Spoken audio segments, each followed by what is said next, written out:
following program was provided by an independent producer solely responsible for its content. The opinions expressed do not necessarily represent the views of this station, its staff, board of directors, or underwriters.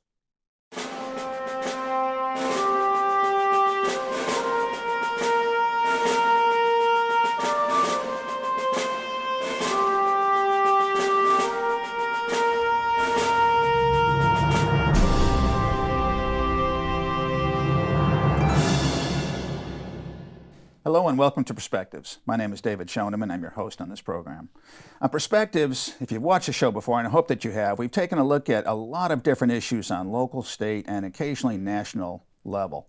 Well, there's a lot going on right now, and frankly, as much as we like to talk about local and state issues, there's so much going on nationally and internationally that we just can't let a show go by without touching on some of these things. And of course, I'm referring to the war in Ukraine, on the international level stage, and then also all the issues that are facing us here in America that are tied to that, but not completely tied to that. I'm talking now about gas prices and inflation in general, and truth in government. We have a lot to discuss.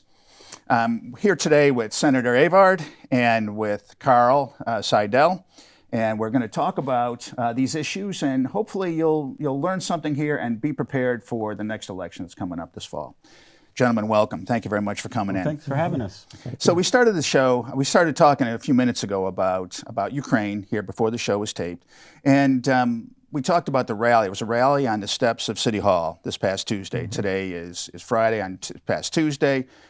We had a rally on City Hall right here in Nashua where some local religious leaders, church leaders, my own church, Pastor Paul from Gate City Church, and there's a Ukrainian congregation at that church. Some of those folks came and spoke about what's going on in Ukraine. And I think that as much as we see and hear in the news, the reality on the streets in Ukraine, in Kiev in particular, that we hear about now, it exceeds what we're hearing in the news. The devastation is awful. There's a pretty good turnout. Now, you gentlemen weren't there. I did go, and pretty good turnout, and we heard about what is going on there, how civilians are being attacked. And we haven't seen this kind of thing in our lifetimes. We look back at what happened in World War II that precedes our lifetimes, but the devastation and the brutality that is going on with Western powers that aren't fully united yet, we have never seen this kind of thing. What are your thoughts on what you're seeing over there? Well, I think it's a shame that we can't do something. We can't find out but the United Nations just can't do anything since Russia has a veto power over any type of action. But it seems like it's, they're going around like their hands are tied, but I would think we should be able to figure out something that we can help them a little bit better. I think you're right. I think that our hands are tied, but our hands aren't necessarily tied by the current situation. Our hands might be tied, or at least our leadership's hands might be tied by some of the politics that's been going on in the background. Now, we talked a little bit before the show, too, about the infamous Hunter Biden laptop. What's in that laptop, and why is that now coming to the news again? Well, I'm sure there's some embarrassing information on that, and for some reason it's been held in the back burner for quite some time. It was reported today that the Post and the New York Times had mentioned the fact that, hey, it really does exist. And you kind of reflect back, if you've been following this, you look back and during the campaign period where it was brought up to the fact that, well, when candidate Biden, or I'm sorry, Vice President Biden was over there in the Ukraine, and he was negotiating with the Ukrainians about the money that the U.S. was going to give them. It was billions of dollars. But he boasted on national TV saying, look, you're not going to get the billions of dollars unless you drop the investigation on my son by 5 o'clock. By 5 o'clock. And then, of course, he boasted how it got all shut down.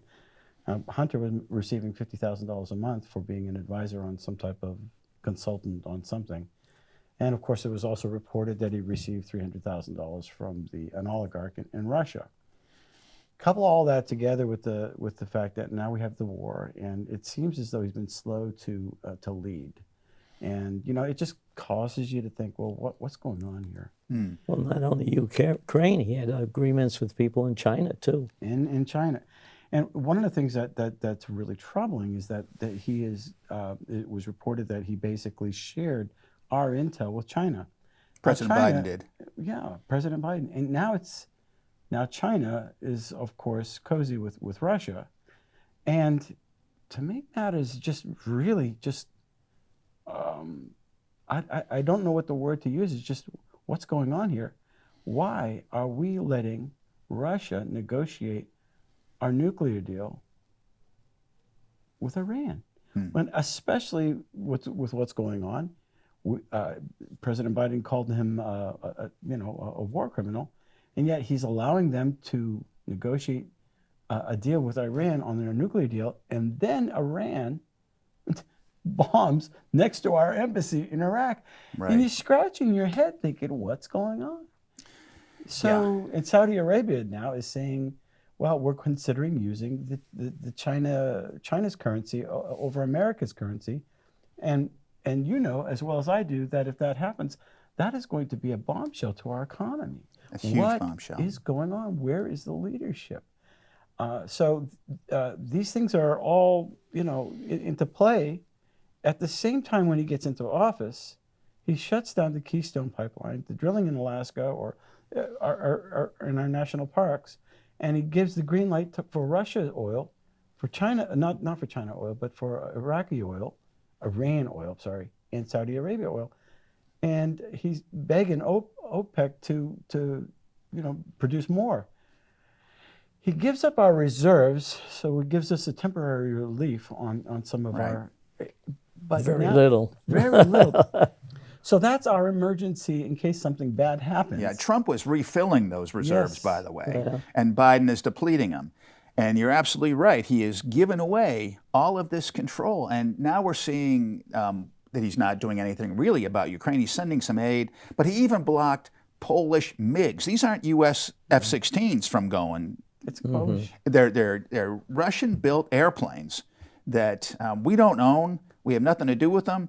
But he's blocking that from happening because he's afraid of Putin. And why is he afraid? Putin, it looks like Biden is bought and paid for. Or something. Something has happened But here. remember, in the first year of Obama's administration, we were going to give arms to Poland. We backed down. I don't know if you ever remember that, but there's a history there. We're not privy to it. But when President Trump came into office, he supplied them with arms, and thank God he did. So we're living in some very, very difficult times. We're sending billions of dollars. Okay, so this is ironic to the Ukraine to protect their borders, obviously which are extremely compromised, and yet we've had 2 million people crossing our borders. And Schumer said that we couldn't find $6 million to finish our little wall, but now we can send billions of dollars over there. They're shipping around the country all these illegal people coming into the country illegally. We don't know if they're vaccinated or not. We don't know if they've got the new tuberculosis. What is going on? It's almost like a controlled demolition of this country.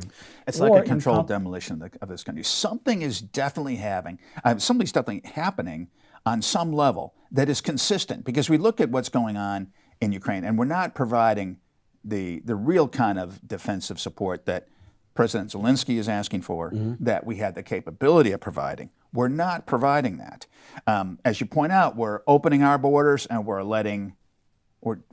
trying to force other borders to be closed. We're killing our oil industry. We're encouraging Russian oil industry. Is the environment any better for burning Russian oil than it is for burning American oil? And their oil No. isn't as clean as ours, believe it or not. Their gas as well. It's not as clean as ours. It is not. Yeah. And President Trump basically tried to warn the European countries. I believe it was reported that he actually gave Chancellor Merkel a white flag. And she said, "What is this? What's a white flag?" "Well, why are you giving this to me?" "Because you just basically surrendered your sovereignty to Russia, because now you're dependent upon their energy sources." So Well, I think you got a whole bunch of politicians with egos, Yeah. and Well, not and it's even not just thinking. egos; it's money too. Yeah. And I think where'd the money come from? Where's it going? How do politicians enter office with little money and come out With so millionaires? much, yeah. How does that happen? Yeah. And it's got to come from somewhere. And it sure looks like Biden is cooperating and helping, encouraging, or at least not effectively stopping Putin in Ukraine. Or he's incompetent. Well, a little bit of There both. is that. Yeah, I think that's clear, and it could be to do with his age or medical condition. We don't really know what those things are. But the there's perfect an storm, they made a incompetence. movie about it, and the perfect storm for our economy. I mean, we went through a depression in, what was it, the 20s? Yeah. We're in the 20s now. The end of the 20s. But if all these things come to be, and say Saudi Arabia does change their currency status to For oil, right? for oil, and supposing if we flub up what's going on in the Ukraine like we just did in Afghanistan, and take Taiwan, which is the next target, what does that do to the people that are on a fixed income here in America? It has everything to do with that. It has everything to do with our economy. There's so much we can do, and I think people are really frustrated because they have no control, and we have 3 more years of this.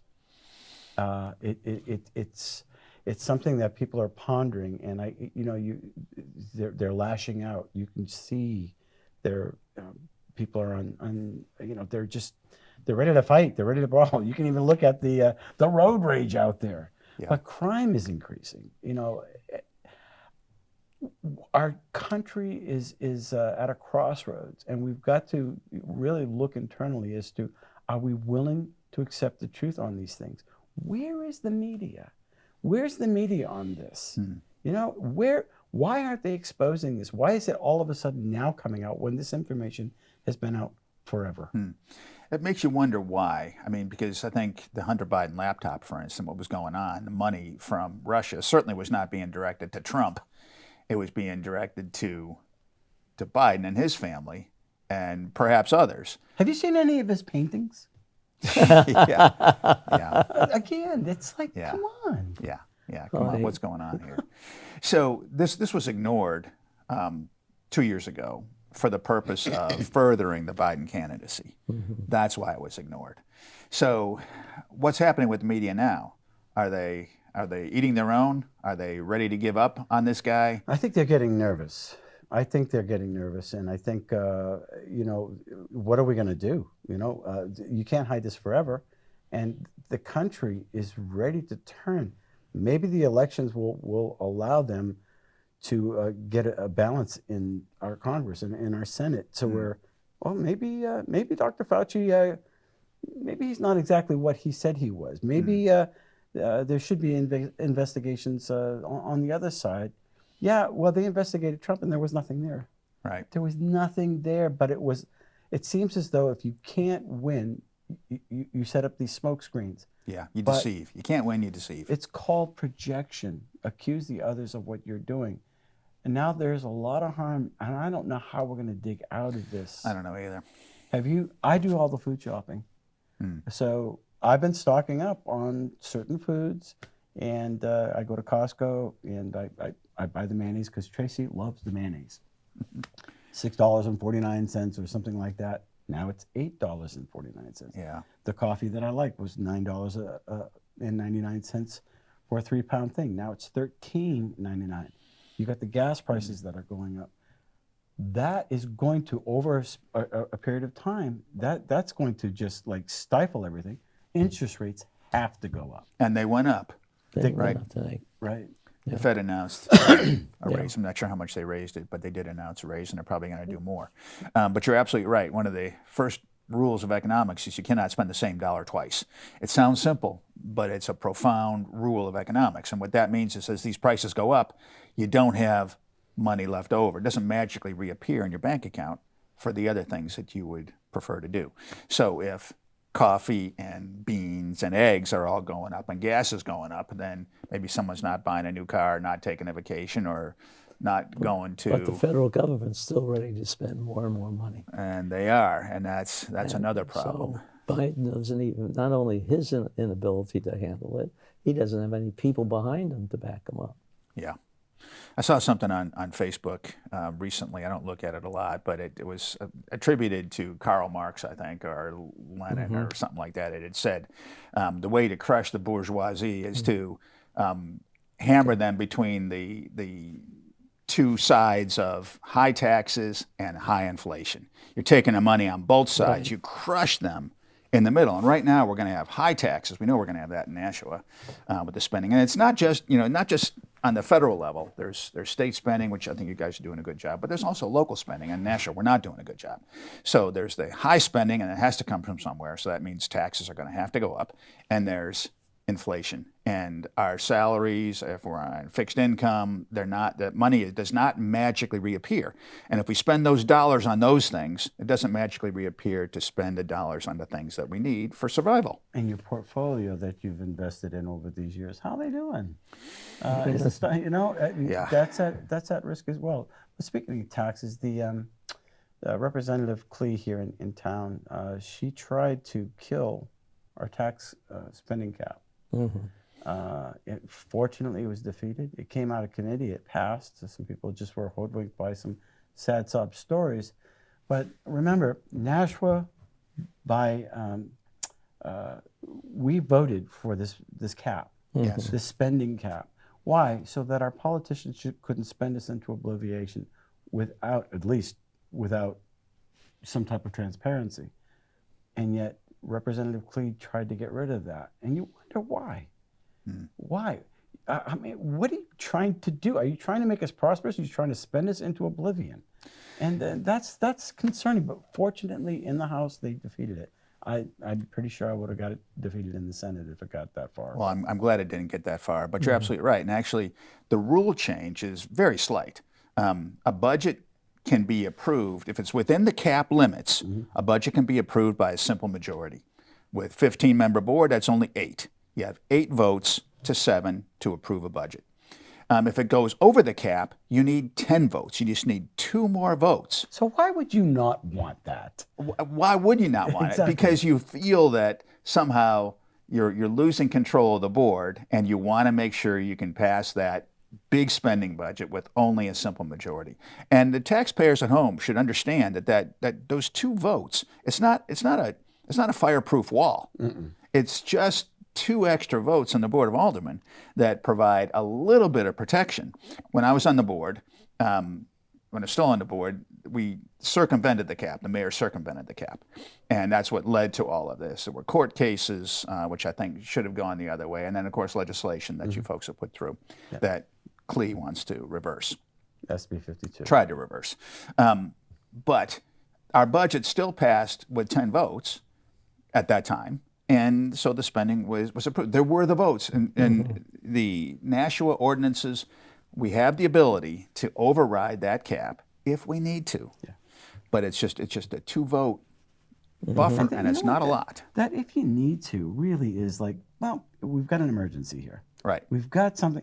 It's not like, hey, let's add another layer to the art To the center. cake, right? Yeah. or whatever pet project you have, whoever's palms you may possibly be greasing here. So we defeated that, and I think that's a victory.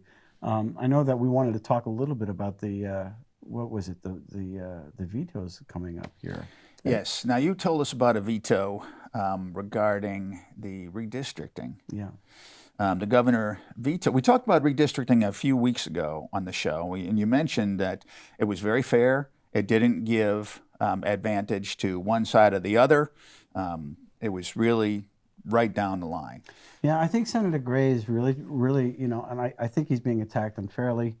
I think one of the things that he's trying to do is go by the population as strictly as possible, and taking out of consideration advantages for Republicans. That's a fact.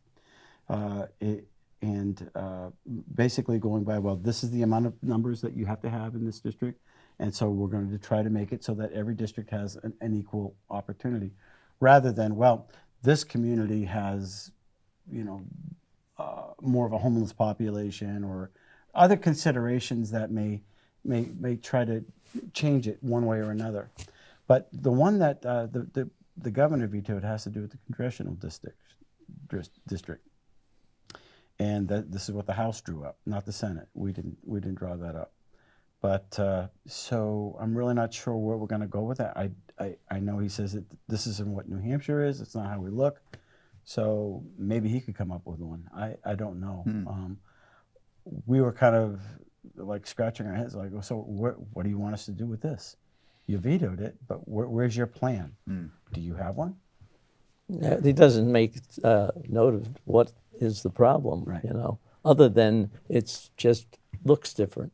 And, you know, just because Republicans were in certain areas and the surrounding areas were mostly Democrats, so if that's all, it looks bad. I mean, what else could he say? Oh dear. So Senator Regina Birdsell in session yesterday. You can see it on camera. By the way, go on and you can actually see what's being said by just going to the New Hampshire the websites, and you can see instead of what the news is telling you what we said. Get on there and do it yourself. Look for what we really said. But Senator Birdsell put up two maps. One in New York, congressional maps. I think one in New York and one in Maryland, and it goes like this, you know, and it's like a bunch of worms. It was so it was just completely fine-tuned so that these people would never have to worry about getting elected.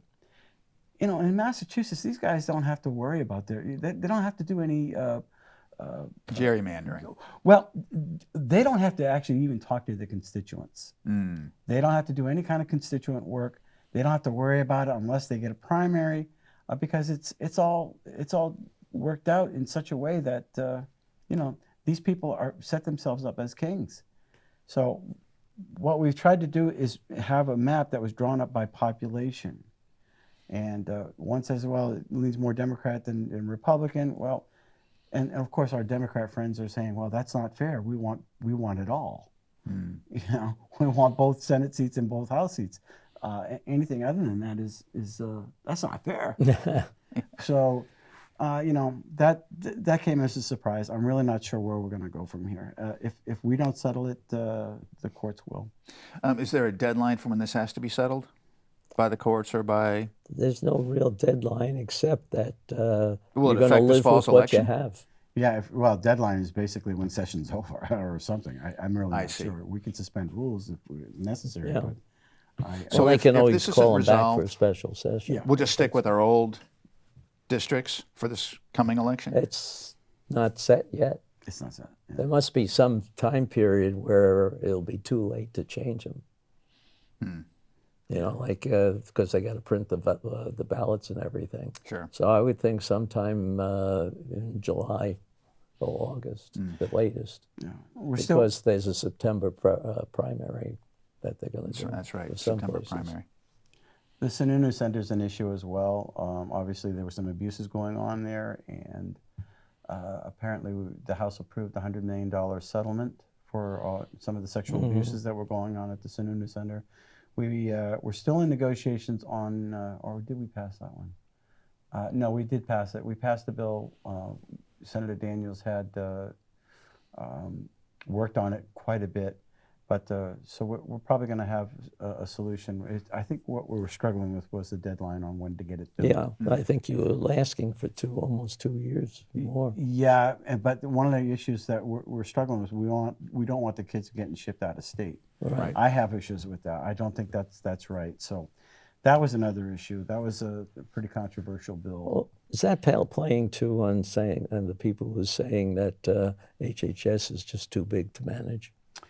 We've been saying that for a while. Yeah, I We've been know. saying that for a while. Is this one thing that has a chance of being put on the side and its Yeah. own little? So that's something that Senator Carson's been trying to do, and yet on the other hand, Senator Whitley, the rising star of the Democratic Party, according to WGIR, Oh, she wants to add another layer to umbrella and to be able to look at everybody. And you know, one of the things that people don't realize is that when you get up there, you start seeing that there's a certain amount of money, and eventually the Department of Bureaucracy will cannibalize itself. Well, we want that money. No, we want that money. There was a lot of arguments yesterday on a host of issues. That's been going on when I was first up there way back in 2008. They were arguing the same thing. They haven't really solved the problem. No. The only thing we actually did get is that we don't allow the administration to keep any fines that they make. You know, because at that That's an time that was a incentive. bad way. Yeah. That one group was they lived on how many fines because they couldn't get it in their regular budget. So now it all goes back in the pot. And, Yeah, I don't think departments should live on the fines. We're going to be out of time here pretty quickly, but one thing I want to touch on too, I understand that there was some important legislation passed regarding mask mandates and vaccination mandates in schools. Boy. Yeah. So this is passed, right? Well, in the House, I think there are 52 bills relating to that one way or another. We had a good debate yesterday on Senator French's bill 374. I was a co-sponsor of it. Senator French basically came out and his argument was that my children cannot be bought, nor can my conscience. And the whole thing was premised on if a child had been 18 years old or under, had COVID, they cannot be forced to receive the vaccination, and others cannot be forced to receive it. And the fact of employment, education, or any other circumstances, you cannot be discriminated if you're not vaccinated. In addition to that, if you are discriminated, you will be fined. And of course, I co-sponsored that. One of the problems that was brought up, Senator Bradley pointed out that HHS said, well, we'll lose billions of dollars from the federal government if we pass this bill. And of course, the retort from Senator French was, well, my kids aren't for sale. We still don't know what the side effects to this are. We don't know, and nobody can tell us. And of course, that, again, you can go to and see what we debated on. But, you know, there was a program on Hulu. It's called Dope Sick. New Hampshire received $46 million because the FDA approved OxyContin. The FDA approved OxyContin, saying it wasn't addictive. And so they went out and they just, you know, had a field day. Well, come to find out, it was addictive, and people died, and people got addicted into opiates. So there was a national lawsuit. New Hampshire received $46 million. Nobody can tell me what the side effects of this. However, if you go to sue and you do have side effects, if your child is forced to be vaccinated, you cannot sue. Well, I'm hoping that this legislation turns out to be a win for parents. It lost. It got defeated. It got defeated. It got defeated. There's another bill that's coming up. I think mine will probably be turned into a study, so I'm going to keep the issue alive. However, there's 52 of them on the House side coming our way. All right, we'll look forward to getting an update on that because the folks at home need to be protected from this kind of bureaucratic oppression that occurred. And guys, we're out of time. And folks, I want to thank you for tuning in. Thank you, gentlemen, for coming into the show. I want to remind you that if you hear about these issues, hear us discussing these issues, and these things bother you and you want to make a difference, you have a chance to get involved. We have an election coming up this fall. You can run for office. You can get involved helping a candidate, and you can come to one of the National Republican City Committee meetings, which are on the second Wednesday of every month at the Marriott Hotel by Exit 8.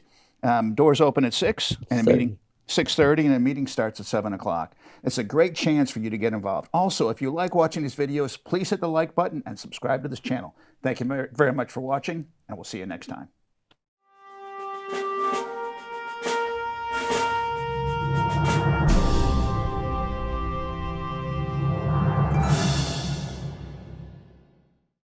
The preceding program was provided by an independent producer solely responsible for its content. The opinions expressed do not necessarily represent the views of this station, its staff, board of directors, or underwriters.